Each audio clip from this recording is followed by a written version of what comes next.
All right, Ollie, take us through that last spell coming back on the 18th over. Yeah, our bowlers did a great job. First of all, great work from the whole bowling unit. They restricted, Bangladesh. They kept taking wickets, and the captain, told me just stay ready. It's going to come down to the wire. So that's what I did. I stayed warm, and I knew I will be trying to coming to bowl 18th or 20th over, or maybe 17th and 19th, depending on the situation.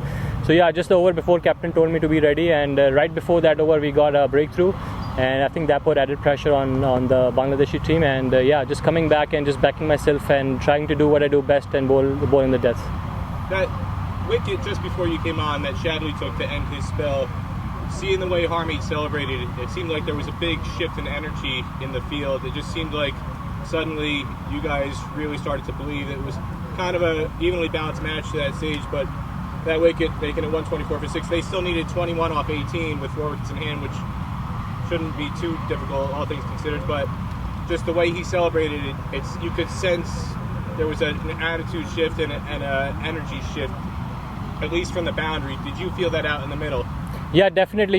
We kept taking wickets, and it keeps bringing back the energy into our players. And of course, a lot of support. There was a lot of support out on the field. Of course, as you mentioned, Harmeet and captain, and Shadley, Corey, Gauss. All the senior players were there, and everybody kept supporting the bowlers. And whoever was coming on to bowl, they knew that all the players have their back, and that what gives you more confidence. And I think we played as a unit, and we showed that what we can do if we play with unity.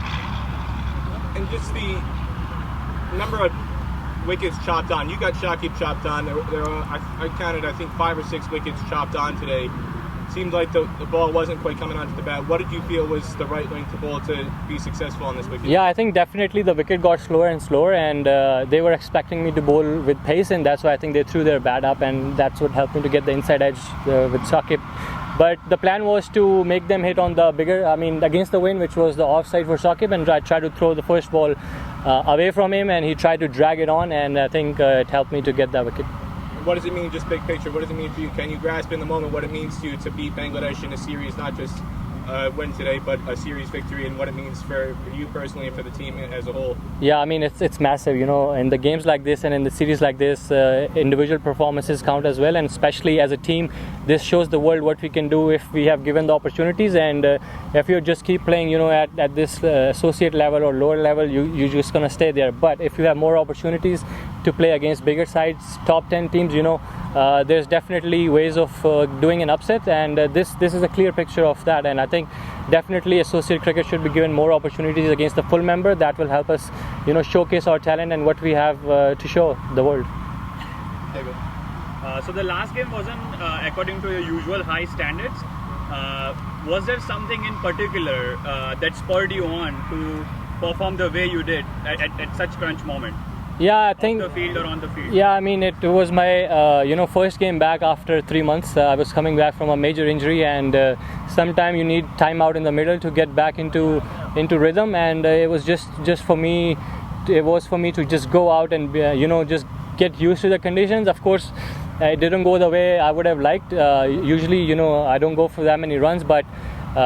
It was just, again, as I said, it was my first game back. It's no excuse. It was just like trying to get used to the conditions, and what I've learned from that game, I try to implement in this game. And it's just a process. You just gotta learn, and you gotta adapt to the conditions as fast as you can. World Cup is coming up, so we don't have much time.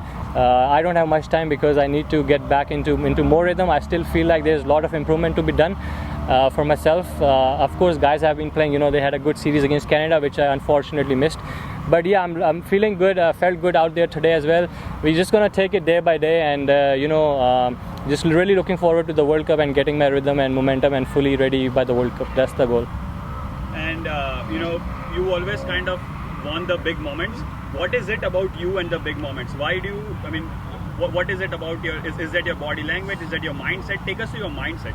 I think I like my role really well wherever I go and play, which is to bowl in the death, and there's always pressure when you bowl in the power play and death, and I think this is my strength, and I like to take that challenge, and I like to take the responsibility. If there's this situation, I would go to the captain and ask for the ball, because I I believe in myself, and I know in my ability. On my day, I can definitely back myself and try to get the win, and thank God, thanks to Allah, that today the performance came well and we win this series. And I'll go with one final thought. You guys look like a pack of wolves over here. Looking to dominate every ball, looking to dominate every moment. What's the energy like in the dressing room, especially after this win? Oh yeah, I mean, we are hungry. We're just hungry, and we're gonna try to eat whoever comes in our way. Especially this is a time where we can make some changes and try to adjust what we can, small little things. But I think team looks really balanced. All the guys are hungry, as I said, and we are really looking forward to the World Cup. And I'm sure USA will be there to do an upset. You're playing the World Cup at home. You've just beaten Test Nation for the first time in the series. How big is this result to send a message ahead of the World Cup, not for just for USA but for whole associate cricket? Oh, it's massive because, as I said, we need to put USA out there on the world cricket map, and this is a pure example. And it's not just that we earned it. Sometimes you get a win against a big side, they say, oh, it's a fluke. But beating them twice, back to back, winning the series is not a fluke. That means we have talent, we have skills, and we have the ability if we have given the opportunities. The squad we see is different from what we used to see in the past. You've got more experienced guys now in the team. How do you see yourself challenging in the World Cup with India and Pakistan in the same group? Yeah, definitely. World Cup is a different ball game. This is just building up towards the World Cup, and as I said earlier, we are really capable of doing an upset, and of course we are really looking forward to it. But we are not thinking about India and Pakistan right now. We are thinking about this next game. Then we have 2 warm-up games before the World Cup. Then we have our opening game, which is the most important game for us. We want to start off the World Cup with the win against Canada. For us, that's bigger than Pakistan-India game. For world, it's bigger Pakistan-India, but for us, it's US-Canada. So we want to get that win first, and then we take on Pakistan after, and then we think about India after that. You're playing against Nepal in the Grand Prairie, where you'll be playing the first World Cup match as well. Will that be an advantage for you that you'll know the environment better? Yeah, definitely. Going into Grand Prairie, we have 2 games there, and that will definitely give us, some advantage to us before the first game. It will help guys to get used to the conditions and the field. Yeah. All right, 2 more. Where does this performance for you personally at Desville, where does it rank for you amongst your best performances for USA? I think it has to be up there, but I think it's still. I think job not done yet. It's just, I would say, another performance, and I'm really happy that I helped the team. It would be up there, but I wouldn't say it was my best performance because I still feel like there's a lot of improvement and there's a lot more that I can do better than this performance.